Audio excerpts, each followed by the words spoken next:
What's going on, guys? So here it is, day one trade recaps. If you haven't seen my other video saying why I'm doing these, check it out. Basically, trying to improve my consistency, become a better trader. Sorry, I'm so tired. It is, as you can see, 10:47. I am in Dublin, so the market doesn't close until 9. And I'm a student, and I had a project I was working on. So, yikes. So sorry if I'm kind of tired, but it was a really good day for me. Ended the day up $838.66. Trading these tickers here. So Apple, Amazon, Baba, Disney, Netflix, PayPal. Just for people who think I don't have a real account, just don't want to show my full account number. There you go. I have an account. I'm not paper trading. This is legit shit. So let's go ahead and get into it. I'm just going to go top to bottom on these because I don't want to get confused and forget, because I did take a fair few trades today, as I always do. Start this off. Let's go to the SPY, see what's what. What were we talking about yesterday, guys? This level right here, right? What did I say? This level, if we can get over this level, hold it and pop. Look for longs. If we can't get over this level, if we reject and dump, look for shorts. So I took all my shorts. You know, today was a shorting day for me. I took a couple really successful longs as well down towards these pops. But really today was a short day for me. Actually, Apple was the only long I took all day long, and I will explain why here in a minute. But if we just come here and check, look, like we're sitting beneath this kind of, there's this pivot level almost, right? It's moving, I don't want to call it a pivot level because it's not really a pivot. There's this level here that it's moving down beneath and then up and over and then down beneath and maybe back up and over, or maybe once it gets beneath, it's bearish and it dumps, right? We don't know.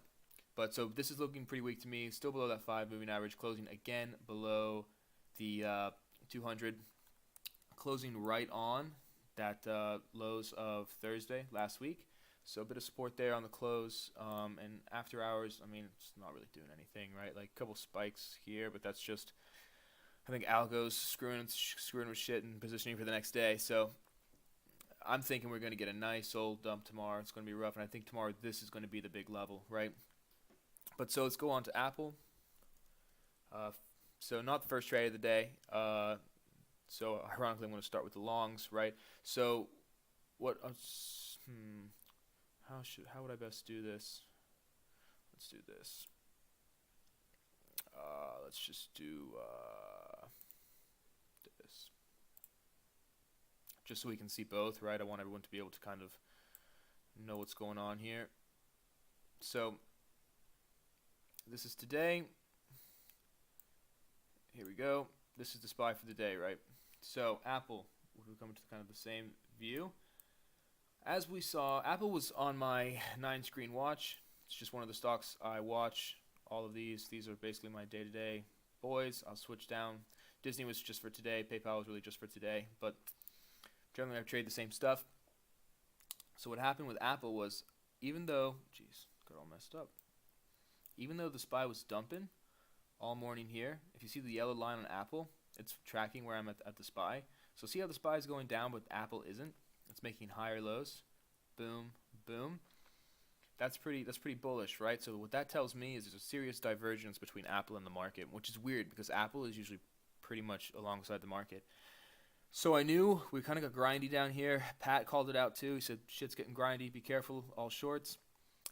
So I was starting to cover up my short positions, and I saw Apple here set up just so nicely. We're on top of this significant level, you know. So Apple coming in yesterday, what was the big level that we're looking at was this one, right? So holding on that level so well, and then I saw a wick, and then I decided we're not breaking that level. That's 2 in a row now that hasn't been able to break that kind of 219.90 area. And then once we got the break of this candle here, I took it long. Right, so you'll see, so right there as we were getting lots of wicks on the SPY, took her long, SPY popped, Apple ripped. So super awesome, super stoked on it. So first cover here, up here towards 221.25, just because obviously past resistance, and it blew through this first one so easily. Took another bit here, 222, and then up here, I took some coming into 223. I took it, like I mean at the start of this candle, I didn't catch it all the way up to 223.32. Literally, I think 222.92 was my fill of 222.93. But what I was looking at that point was I was saying, okay, geez, we just cleared this channel with absolutely no pullback, right? Market is ripping. And then I saw the most amazing thing on my screen. I'm going to go to this just so we can kind of see what I'm talking about. I was looking at the triple Qs right above my Apple chart here. And what did I see at the same time? It's kind of hard to see with this Apple chart because I've drawn on it. But boom, big old selling doji. And then the SPY, big old doji. These are kill candles, man.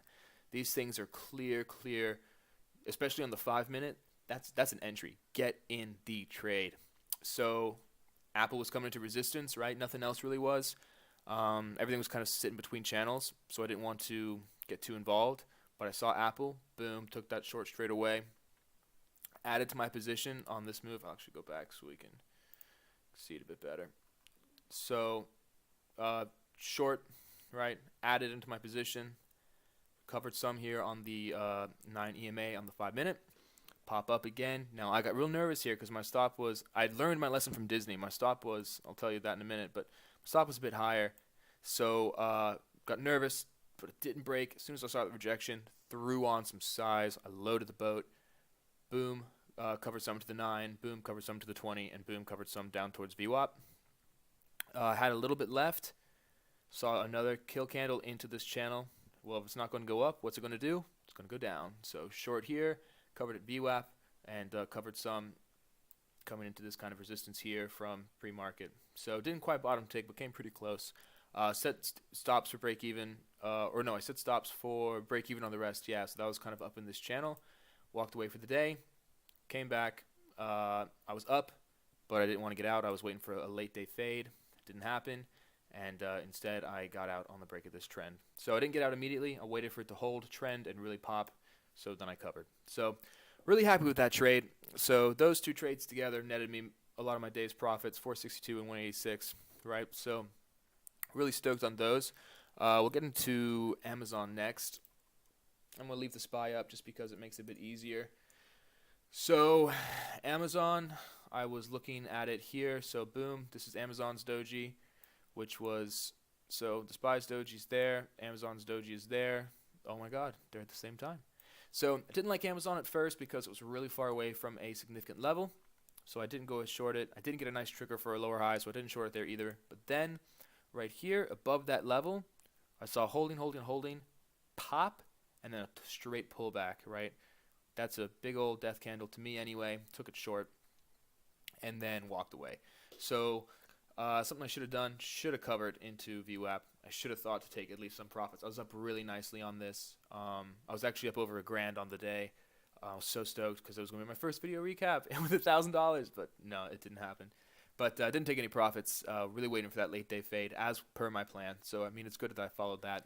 And then it broke out here, out of trend. And, well, that was basically all she wrote on Amazon. So, $16 loss. Happy enough with it. Like, it could have been worse. Baba. So now we're going to get a bit closer to the morning. These are some of the trades I took earlier on. So Baba I took in around here. So look at the SPY. SPY was moving down, breaking down through this level here. So I thought we had a lot more to go. So I went ahead and got in. And I saw Baba come into this. Again, it's about the levels, guys. Is there a level there? If there's no level, you don't touch it. There's got to be a level, okay? If there's not a level, there's no reason for it to turn around. And so it'll just screw you around and chop you up. If there's a level, hit it. If there's not, wait, okay? So into the level, resistance, took the break down here. Not a huge bearish candle, but, you know, I felt into resistance. SPY was dumping. I thought I had a good chance, right? Baba is pretty weak anyway. So came down, saw this candle here. That changed my mind real quick. Realized, oh my God, there's a ton of buying pressure down here. Changed my stop to just over the high of that hammer candle. Because when you see a big long wick like this, that means that people are buying everything up and pushing that price right back up. So as soon as you see a breakout, that's a huge reversal sign. So keep an eye out, especially on the 5-minute, guys. Like these candlesticks they mean a lot on the 5-minute, you know. They mean something on the 1, something on the 2, but a ton on the 5. So pay attention, right? So went ahead, got out there, small loss, $43. Really happy because I took some size on that as well. So that's a nice small loss for me. Disney, man, I'm showing all my losers in a row. This is horrible. Disney. Remember, I still won today, guys, but I had a few losers. It's all about risk management. So Disney here. Oh, Disney was the worst. Oh man, this was absolutely heart wrenching. Absolutely heart wrenching. Pops with the morning, drops beneath a significant level, and I was thinking to myself, like, come on now, Disney's moving all the way up like this. SPY is dropping down. This thing, like, it's overextended. You know, there's no way that it's going to be able to hold new highs if the market starts to drop. So the market started to drop off, and I started looking at Disney pretty closely because of how extended it was, and got eager, man. I got eager. I let this thing wick. So at the time, it was only 1 minute into the 5-minute candle. It was wicking super hard, right down there to the base again. And I was like, oh no, it's just the start of the 5-minute. It's not going to, if it doesn't close, like if it drops before it closes, I'm screwed. I missed the whole trade. Wrong way to think. Total fear of missing out. Got in, thing popped up, closed a full candle, which for me, I wouldn't have entered, right? Because you don't enter the full candles, you wait for a reversal sign. And pushed up. And I was like, fuck, okay, bummer. So thing goes up, and I set my stop just above the high here. So I think it was like 119.52, right? This thing taps 119.52. Yeah, right. So penny. It hit the penny, right? Stop me out, and then dump, right? Big old dump. And the thing that bums me off about this, right, or upsets me the most is the fact that, okay, so I took it down here, right? So my risk was off this high.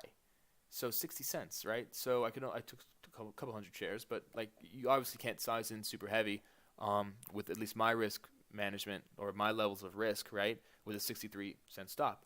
If I'd waited for this and this massive red rejection candle, look, guys, I'm playing 40 cents. I'm just saving myself 20 cents. I could have taken an additional couple hundred of shares on that thing, right, and gotten a really nice trade. So it pays to wait. That's the thing I learned today. Most of my losses came from just not waiting. Or actually Amazon was waiting too long.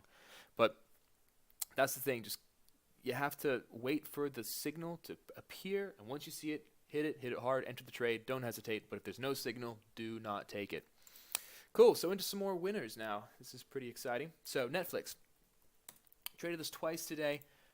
Really happy. SPY dumps, Netflix dumps. Netflix has been weak anyway. Checking out the chart, right?